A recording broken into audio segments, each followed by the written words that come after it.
Hello to all, स्वागत है आप सभी का। मॉलिक्यूलर बायोलॉजी के ऊपर कुछ एमसीक्यूज की प्रैक्टिस कर रहे हैं हम लोग।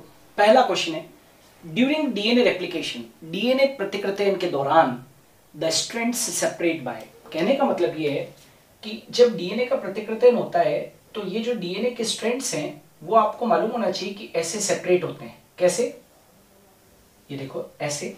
और आपने अपनी बुक्स में पढ़ा होगा कि एक रेप्लिकेशन फॉर्क बनता है, राइट? डीएनए रेप्लिकेशन के लिए जरूरी है कि डीएनए के दोनों स्ट्रैंड्स जो हैं वो अलग अलग हो। तो उसके लिए कौन सा एंजाइम है वो पूछ रहा है, गायरेज, अनवाइंडेज, टोपोआइसोमरेज या डीएनए पॉलीमरेज। तो याद रखना कि डीएनए रेप्लिकेशन के अंदर डीएनए के दोनों रज्जुओं को, स्ट्रैंड्स को जो सेपरेट करने वाला होता है वो कौन होता है? अनवाइंडेज होता है। क्या होता है? अनवाइंडेज होता है। क्वेश्चन नंबर 1 का जो आंसर है वो है B. Question number 2, adenine plus ribose plus phosphate is equal to. Adenine क्या है बेटा? नाइट्रोजन बेस है। प्लस राइबोस क्या है? शुगर है, राइट? राइबोस क्या है? शुगर है। और फॉस्फेट, राइट? फॉस्फेट, ये तीनों मिलकर क्या बनाएंगे? तो nitrogen base plus sugar plus phosphate is equal to what? A nucleotide. Nitrogen base plus sugar plus phosphate is equal to what? A nucleotide. तो इसमें से न्यूक्लियोटाइड क्या? तो एडिनोसिन, ये तो न्यूक्लियोसाइड हुआ। एडिनाइलिक एसिड, एसिड लग गया मतलब फॉस्फोरिक एसिड है उसके अंदर, तो एडिनाइलिक एसिड होना चाहिए। Adenine diphosphate no, adenosine diphosphate नहीं। Adenine plus ribose plus phosphate is equal to that is known as the adenylic acid.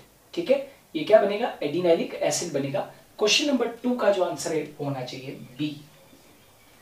Question number 3, which purine base is found in RNA. देखो RNA हो या DNA हो, हमेशा याद रखो RNA हो या डीएनए हो, प्यूरिन बेस जो होते हैं वो ए और जी होते हैं। प्यूरिन कौन से होते हैं? ए और जी। और पिरिमिडीन्स क्या होते हैं? सी और टी, साइटोसिन और थाइमिन। और प्यूरिन कौन से होते हैं? Adenine and guanine. तो आरएनए में क्या यूरेसिल होता है? नहीं, वो तो थाइमिन की जगह पर होता है, तो वो तो पिरिमिडीन हुआ। ग्वानिन, थाइमिन या साइटोसिन, तो ये थाइमिन, साइटोसिन और यूरेसिल तो वैसे ही क्या हो गए? पिरिमिडीन हो गए। प्यूरिन कौन से होते हैं? ए और जी। तो बचा क्या? ए तो दे नहीं रखा है, तो ग्वानिन ही बचा। तो आंसर कौन सा हो? ग्वानिन। क्वेश्चन नंबर 3 का जो आंसर है वो होगा B. Question number 4, RNA polymerase second. देखिए यूकैरियोट्स के अंदर आरएनए पॉलीमरेज 3 तरीके के होते हैं, RNA polymerase first, RNA polymerase second और आरएनए पॉलीमरेज थर्ड। क्वेश्चन ये पूछ रहा है कि RNA polymerase third, RNA polymerase जो सेकंड है वो यूकैरियोट्स के अंदर किसके सिंथेसिस के लिए रिस्पांसिबल होता है? तो याद रखना आरएनए पॉलीमरेज सेकंड यूकैरियोट्स के अंदर हमेशा एमआरएनए का सिंथेसिस करता है। क्या करता है? याद रखना, आपने पढ़ा भी होगा एमआरएनए कहां पर है, ये एमआरएनए का क्या करेगा? सिंथेसिस। क्वेश्चन नंबर 4 का जो आंसर है वो होना चाहिए सी। क्वेश्चन नंबर 5, इन 3 डायमेंशनल व्यू, है ना, त्रिविमीय जो संरचना है, इन 3 dimensional view molecule of tRNA is. देखिए एक टीआरएनए के मॉडल को एक्सप्लेन करने के लिए 2 मॉडल आए थे। एक मॉडल जो था वो तो कौन सा था? एक मॉडल जो आया था वो तो हॉले का मॉडल था, जो कि 2 डायमेंशनल मॉडल था। जो कि कैसा था? 2 dimensional model, that is 2 dimensional model था रॉबर्ट हॉले का, क्लोवरलीफ मॉडल।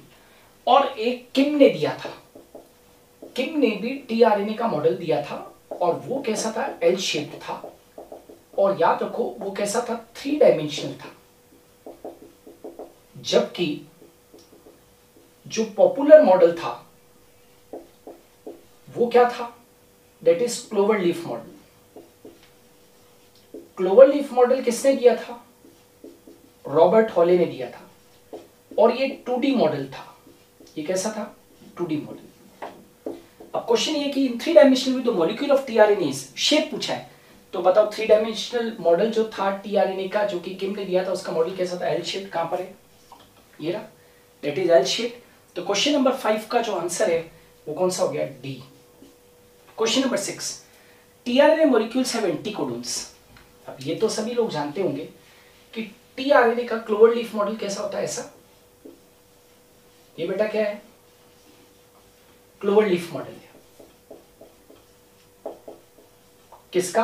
टीआरएनए का, और यहां पर एंटीकोडोन होते हैं। टीआरएनए के इसके ऊपर क्या होता है, एंटीकोडोन। और यहां पर ये जो स्ट्रिंग बनाई है 5 प्राइम टू 3 प्राइम, ये क्या बनाया, एमआरएनए। तो एमआरएनए के ऊपर याद रखना कि एमआरएनए के ऊपर हमेशा क्या होते हैं, कोडोन होते हैं। एमआरएनए के ऊपर क्या होते हैं, कोडोन। जैसे यहां पर AUG है, तो ए का क्या होगा, यू, टी तो होता नहीं आरएनए के अंदर, यू का क्या होगा, ए, जी का क्या होगा, सी। तो ये तो हो गया कोडोन और ये हो गया एंटीकोडोन। याद रखना एंटीकोडोन हमेशा टीआरएनए पर होता है और कोडोन हमेशा एमआरएनए के ऊपर होता है। क्लियर। तो tRNA molecules have anticodons that pair complementary to the codons in. तो टीआरएनए के ऊपर जो एंटीकोडोन है वो किससे that pair complementary to the codons in. तो ये पूछ रहा है कि एंटीकोडोन का कॉम्प्लीमेंट्री जो होता है कोडोन, वो कहां पर होता है। तो ऑफ कोर्स एंटीकोडोन का कॉम्प्लीमेंट्री कौन होता है, कोडोन, और कहां पर होता है, एमआरएनए के ऊपर। तो ये रहा एमआरएनए आंसर हो गया। क्वेश्चन नंबर 6 का जो आंसर है वो हो गया C. Question number 7, if the codon of mRNA is AUG। मानो कि ये देखो, ये यहां पर ही दिख रहा है, मैंने स्टार्टिंग कोडोन ही रख रखा था कि यदि एमआरएनए के ऊपर कोडोन AUG है तो टीआरएनए के ऊपर एंटीकोडोन क्या होगा, तो हमेशा टीआरएनए के ऊपर कॉम्प्लीमेंट्री होगा। तो AUG का कॉम्प्लीमेंट्री का A का U, U का A और G का C। तो कॉम्प्लीमेंट्री जो होगा एंटीकोडोन वो UAC होगा। यहां पर देखिए UAC। तो क्वेश्चन नंबर 7 का जो आंसर है वो क्या होगा, C। क्लियर। सो आज के वीडियो के अंदर मैंने कुछ क्वेश्चन डिस्कस किए मॉलिक्यूलर बायोलॉजी के ऊपर। ये पार्ट 3 था। मैं कोशिश कर रहा हूँ कि बहुत जल्दी बहुत सारे वीडियोस जो है वो MCQ बेस्ड लेकर आऊँ ताकि आपकी प्रैक्टिस हो जाए नीट के लिए। आपको नीट में अच्छा परफॉर्म करना है, मेरा यही सपना है। मेरे इस छोटे से प्रयास से यदि आपका नीट में सिलेक्शन होता है तो मुझे बड़ा गर्व महसूस होगा। Thanks a lot.